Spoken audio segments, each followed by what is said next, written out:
তিনি কি ৬৪টা জেলায় যে অন্য বিএনপি নেতারা অন্যায় করছেন, অপকর্ম করছেন, তার একটি উদাহরণ দিয়েছেন? দিতে পারেননি। এস আলমের গাড়ি যারা নিয়েছিল তারা এখন কোথায়? তাদেরকে দলে ফেরত আনা হয়েছে কি হয়নি? উনি দয়া করে খোঁজ নেবেন। কাজেই আমরা বলছি তারেক রহমান যা বলছেন সেটি অত্যন্ত গুরুত্বপূর্ণ, ভেরি ট্রান্সফরমেটিভ।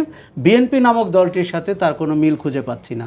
বিশেষ করে মাঠের বিএনপি, কেন্দ্রীয় বিএনপিকেও তাও আমরা কিছুটা চিনি, মাঠের বিএনপিকে আমরা সেইভাবে দেখছি না। ছাত্রদের দল নিয়ে আমরা সবাই খুব আগ্রহী এবং তাদেরকে সাধুবাদ জানিয়েছি এবং আমি ব্যক্তিগতভাবে চাই তারা রাজনীতিতে ভালো করুক এবং আগামী দিনে সরকার পরিচালনা কিংবা সংসদের অংশীদার হোক।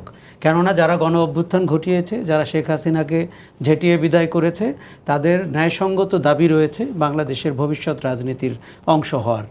কিন্তু যেই কয়েকটা জিনিস আমাদের চোখে পড়েছে সেটি হচ্ছে যে তারা মুখে নতুন রাজনীতির কথা বললেও পুরনো রাজনীতির অনেক ধরনকে তারা রপ্ত করেছেন।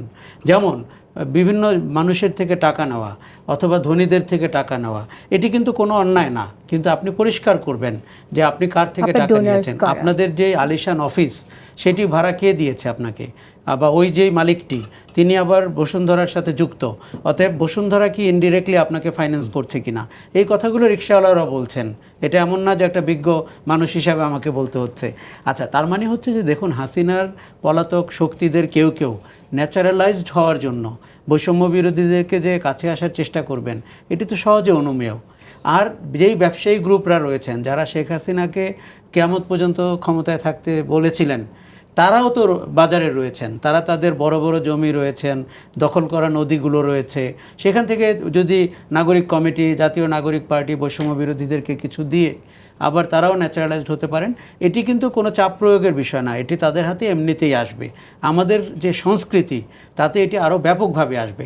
অভিযোগটি যে কথাটি বললেন যে ব্যবসায়ীরা ন্যাচারালি চাইবে বৈষম্য বিরোধী ছাত্রের সংগঠনের সাথে যারা জড়িত বা নতুন দল যারা করেছে তাদের পাশে থাকতে, কাছে থাকতে, ঠিক কেন আপনি আমাকে বলবেন? কারণ এই সরকার তো গঠন করেছে সবাই, বিএনপিও করেছে এবং সব দলের, এখানে জামাতেরও সমর্থন ছিল, সবার সমর্থন ছিল। সেটা কি তারা মনে করছে যে এই ছাত্ররা সরকার গঠন করবে? না, তারা কিন্তু তা মনে করছে না।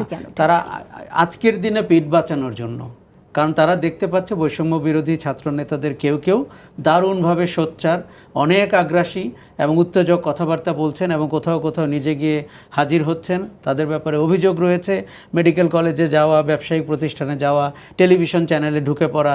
কাজেই প্রবণতাটি হচ্ছে যে অন্য বড় দলগুলো, বিএনপি জামাতরা, তাদের কিন্তু সিস্টেমেটিক বিষয় আছেন। আমি একটু বাবুল ভাই সম্পর্কে বলি। উনি যে 3টি উদাহরণ দিয়েছেন সেটি কিন্তু তারেক রহমান সংশ্লিষ্ট। তারেক রহমানই বলেছেন তাকে বিশেষণে অভিহিত করা যাবে না।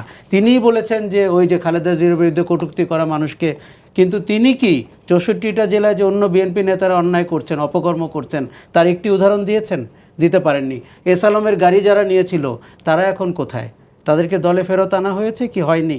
উনি দয়া করে খোঁজ নেবেন। কাজেই আমরা বলছি তারেক রহমান যা বলছেন সেটি অত্যন্ত গুরুত্বপূর্ণ, ভেরি ট্রান্সফরমেটিভ। বিএনপি নামক দলটির সাথে তার কোনো মিল খুঁজে পাচ্ছি না।